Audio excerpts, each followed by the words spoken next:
बातमी आहे रोहित पवार यांनी राज ठाकरे यांना लगावलेल्या टोल्याची। भाजपला पाठिंबा दिल्यावर राज ठाकरे यांच्या 100 सभा होतील असं वाटलं होतं, मात्र तसं झालेलं नाहीये असा खोचक टोला त्यांनी राज ठाकरे यांना लगावलाय। आपला आधीचा निर्णय योग्य होता असं त्यांचं मन त्यांना सांगत असावं असंही रोहित पवार यांनी म्हटलंय आणि त्यामुळे राज ठाकरेंवर कुणाचा तरी दबाव असावा अशी शंकाही रोहित पवार यांनी या ठिकाणी व्यक्त केली आहे।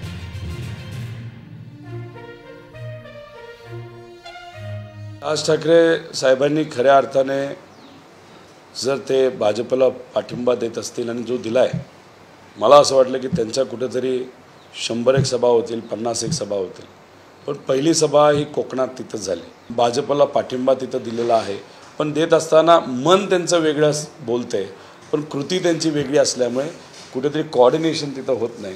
राज ठाकरे साहेबांचेच व्हिडिओ लावरे व्हिडिओच्या माध्यमातून ते दाखवतील अशी आजची परिस्थिती आहे।